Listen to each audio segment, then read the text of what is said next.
നടന്ന സംഭവം എന്ന സിനിമയുമായി ബന്ധപ്പെട്ട് ആകെ 2.5 മണിക്കൂർ സമയം മാത്രമാണ് ബിജു മേനോൻ അലോട്ട് ചെയ്തതെന്നാണ് അനൂപ് കണ്ണൻ പറയുന്നത്.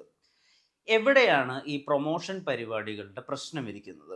ഒരു സിനിമയുടെ റിലീസ് എന്നാണ് എന്നത് പ്രവചനാതീതമായ ഒരു കാര്യമാണ്. ആ സിനിമയുടെ റിലീസിനെ പല വിധത്തിലുള്ള കാര്യങ്ങൾ ഇൻഫ്ലുവൻസ് ചെയ്തേക്കാം. സെൻസറിങ്ങിൻ്റെ ഇഷ്യൂസ്, സിനിമയുടെ ലൈസൻസിൻ്റെ ഇഷ്യൂസ്, സിനിമയ്ക്ക് കൃത്യമായി തിയേറ്റേഴ്സ് കിട്ടാത്തത്, അതൊക്കെ ഒരു സിനിമയുടെ റിലീസിനെ ബാധിക്കും.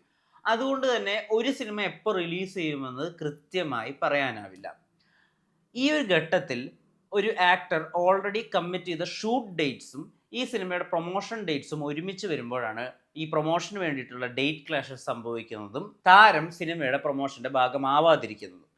അല്ലാതെയുള്ള മറ്റൊരു സന്ദർഭം താരം സിനിമയുടെ പ്രൊമോഷനുമായി സഹകരിക്കാത്തതാണ്. അങ്ങനെയുള്ള സന്ദർഭങ്ങളും ഒന്നോ രണ്ടോ അവസരങ്ങളിൽ മലയാള സിനിമ ഇതിനു മുമ്പ് കണ്ടിട്ടുമുണ്ട്. ബൂമറാങ് എന്ന സിനിമയുടെ റിലീസ് സമയത്ത് ആ സിനിമയുടെ പ്രൊമോഷനുമായി സംയുക്ത എന്ന നടി സഹകരിക്കുന്നില്ല എന്ന് ആ സിനിമയുടെ അണിയറ പ്രവർത്തകർ പരാതി പറഞ്ഞിരുന്നു.